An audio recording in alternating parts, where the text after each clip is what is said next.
My name is Thais Gibson, and I'm the creator of the Personal Development School. This is your daily breakthrough video. And in this video, I want to talk to you a little bit about why dismissive avoidant attachment style individuals are so secretive.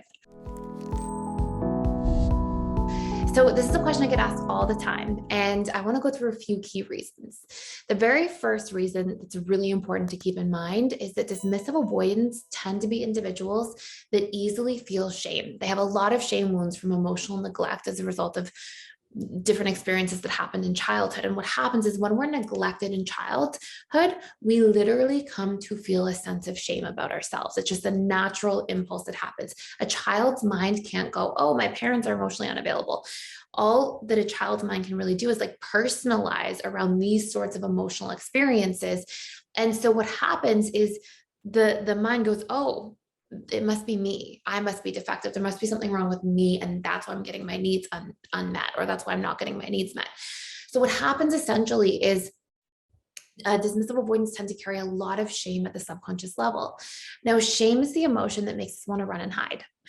And shame is the emotion that makes us want to like keep people at arm's distance, because we get afraid that if we're really seen and really known, people will in fact find out that we are shameful and something's wrong with us. So while a dismissive avoidant doesn't necessarily consciously know this, at a subconscious level, they tend to be coming from this perspective.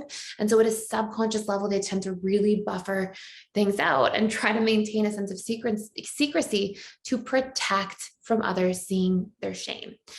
And this is one of the biggest reasons that's super, super important. Number two is that dismissive avoidants tend to really value their autonomy and freedom. They found relief in that autonomy and freedom growing up. They found relief in being like, okay, it's up to me to meet my own needs. And when I just rely on myself, that's when I finally feel safe. Because when I keep trying to rely on others that aren't meeting my needs, I feel let down, I feel frustrated, I feel helpless. So if I just come to rely on myself, at least that's in my control. And so what happens is because they gain relief in that, they gain a sense of protection and safety from their own autonomy and independence, they become really unwilling to give that up. And so what happens is when people try to get too close, at a subconscious level, they often feel like, oh, you're getting too close to me. And that's, will take away from my own time to myself, my own autonomy, my own space, and my own independence, which for so long has kept me safe and made me feel okay in life and about myself.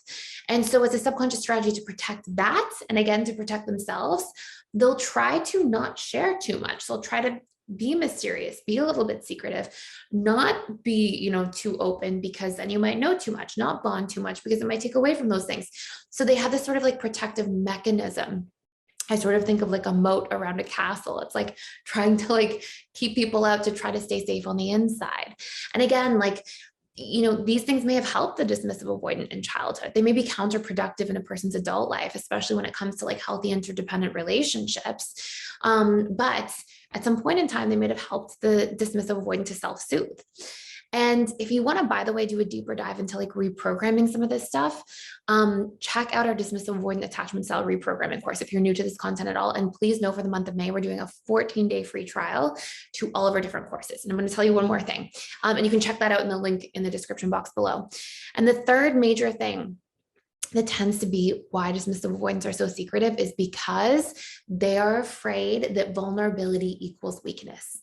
So usually there's some sort of shaming that takes place, like we were talking about earlier, that can be direct or indirect, but one way or another as a result of like the neglect that creates those shame wounds, or maybe somebody's like, oh, stop crying, don't express emotion, or their own expression of emotion as a child is just dismissed or ignored. Because of those different features, it's not just the shame that gets embedded there, but it's also the fear of being vulnerable and feeling weak and feeling helpless to somebody else and feeling like that vulnerability isn't a good thing. And so their third reason they keep that like moat around the castle of secrecy is like, I don't want to open up to you too much because I'm just going to feel shamed and unsafe once again.